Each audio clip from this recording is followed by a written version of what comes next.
La Société Alzheimer du Centre du Québec mettra progressivement fin aux activités de la maison Myosotis à Drummondville. Cette ressource héberge des personnes vivant avec la maladie d'Alzheimer ou un trouble neurocognitif.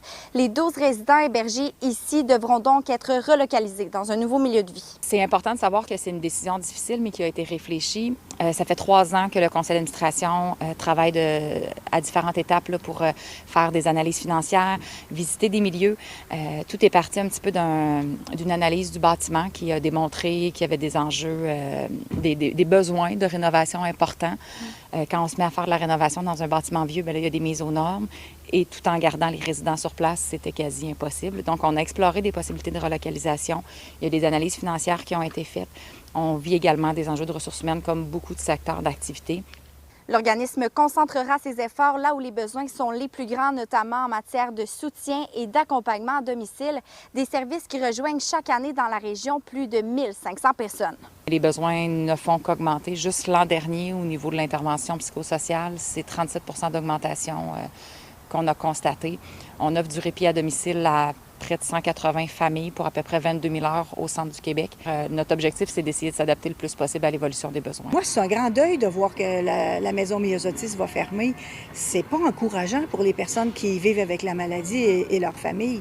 Mais ça reflète aussi l'aspect que c'est complexe, c'est des soins et également dans un milieu qu'on veut qu'il soit un milieu de vie. Alors, c'est d'engager du personnel, de bien les former, de faire des équipes qui roulent, qui vont bien. C'est beaucoup plus exigeant que ça. C'est pas des gardiens qu'on engage, c'est pas des surveillants. Je crois que pour les gens, c'était un milieu chaleureux, familial. Donc, on souhaite évidemment, il y a d'autres RPA qui sont spécialisés. Nous, on offre aussi une formation en résidence pour outiller le personnel à mieux intervenir avec une clientèle qui vit avec un trouble neurocognitif. D'ici la fermeture prévue au plus tard le 10 février 2027, les démarches se poursuivront pour relocaliser les 12 résidents. La Société Alzheimer souhaite que cette transition se fasse en douceur en tenant compte de la réalité et des besoins de chacun. On essaie de diminuer le plus possible les sources de stress pour nos résidents, mais aussi pour notre personnel qui ont eu quand même une grosse nouvelle en début de semaine.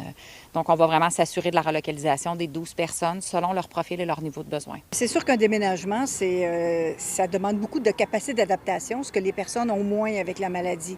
Et mais je pense que le personnel de la Société Alzheimer vont s'assurer qu'il y a une transition en douceur. Et quand c'est bien fait, ça peut se faire. Et les 19 employés touchés par cette annonce seront eux aussi accompagnés dans la poursuite de leur parcours. À Drummondville, Coralie Morancy pour Nouveau Info.